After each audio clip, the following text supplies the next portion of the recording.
And joining me now from San Antonio, Texas, in the United States via Zoom is a pediatric cardiologist, Wale OlabiyI. Thank you for joining us. Good afternoon. Thank you for having me.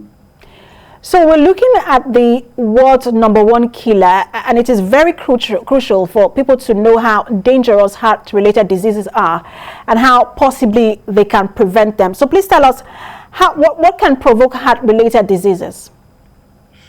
So in general, just looking at the overall general population, things that can provoke heart-related diseases are lifestyle habits, things like smoking, eating unhealthy, not working out, not exercising, not being mindful of those things that can make things worse. So overall, if you don't do those things early on in life, you don't check your cholesterol, you smoke a lot, or you drink a lot, or you eat unhealthily, that can actually make heart disease worse in the general population.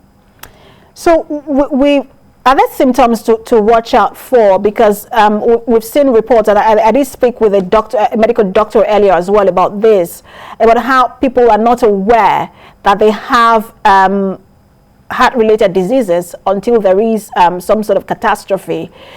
Are there symptoms and signs to watch out for just in case one has developed a heart disease?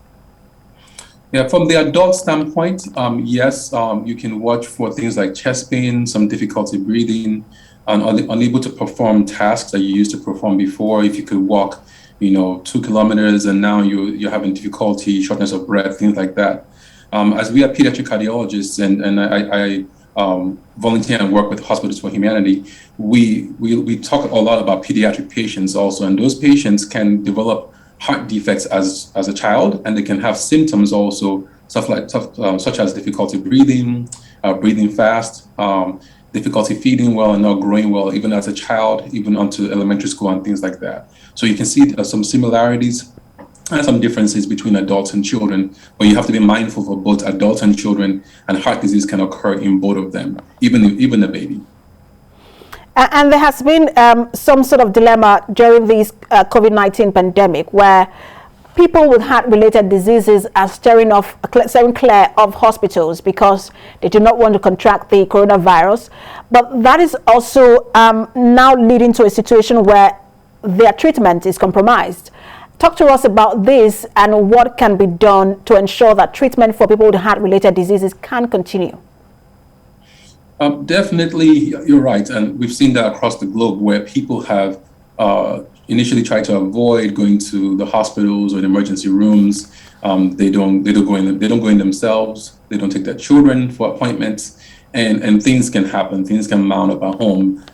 Difficulty breathing can happen, and someone can get COVID, and then that can even make things worse, especially if you have a baseline underlying cardiac disease or diabetes. So definitely, if you do have symptoms, contact your doctor. If they have telemedicine available, contact them early.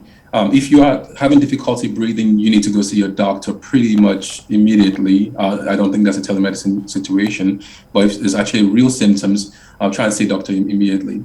And in terms of pediatric patients with congenital heart disease, those patients have to be seen face-to-face to diagnose those things early. So if you have a child that's having difficulty feeding, difficulty growing, get them to their primary care physician and try and do it in a safe way. Wear a mask, socially distance, avoid crowds, maybe schedule the appointment for a time when there are not a lot of people there, and get seen. And then you can get plugged into a pediatric cardiologist as needed.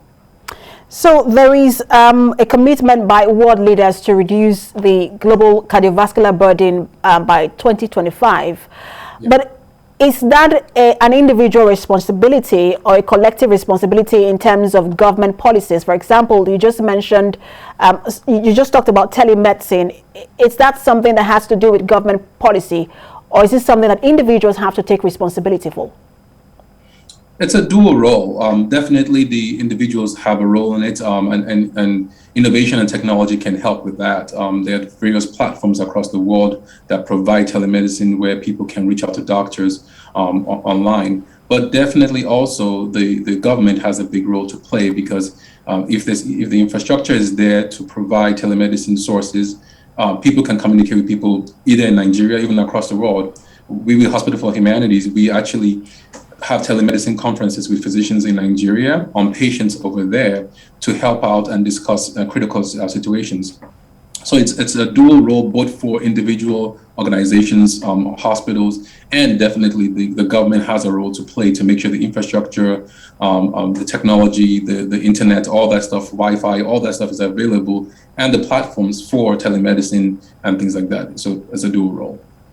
So there's just a lot to talk about in terms of heart, because I mean, people will say the heart and the brain are like the most vital organs in the body. You want to keep both of them working. So because it's the World Heart Day and our focus is the heart, what can people do for those who do not have the cardiovascular disease but are on that threshold, because sometimes we don't even check, especially cholesterol level and all of that. What can people do to keep their heart going and healthy? Well, on a day-to-day basis for adults and even children, because children can develop acquired heart disease as they grow older, as they get older into those teen years, you want to be very aware of what you're putting in your body. The diet is really important. What you eat, you become what you eat over time. So you want to make sure you're not eating a lot of fried things. You want to make sure you're not drinking a lot of things that have a lot of sugar in them, because that can over time turn into fat in your body. You want to avoid obesity as much as possible. You want to watch what you're eating, and then exercising. You want to get a daily regimen of exercise. Maybe 3-4 times a week, go to exercise, if possible, daily, walking for 20 minutes, things like that. And then, like you said, checking the cholesterol, checking those things. You probably should try and see a doctor every year and check your cholesterol and check your blood pressure. You want to catch it early. And people want to avoid that because they don't want to hear bad news. But it's better to know and to be informed, and that you can do something about it early on before it becomes a big problem. And the same thing for children. You want to make your children have to see a doctor. They have to get checked early. If a child has symptoms as a baby, you want them to go get checked early. You don't want to wait until it becomes a problem that becomes a lifelong problem. And then you want to partner with organizations that can actually help you do things that needs to be done. Like for our children that have congenital heart disease, our organization, Hospital for Humanity, partners with Nigerian physicians to do surgeries in Nigeria for those children. And so you want to meet with a physician, and then they can guide you to what the next step is. So definitely do not avoid your doctor. He's your friend, or he or she is your friend, and they can help you diagnose things early before it becomes a real problem. And it feels like I just consulted a doctor. Thank you so much for helping us make sense of this. Pediatric cardiologist Wale OlabiyI, thank you. You're welcome. Thank you for having me.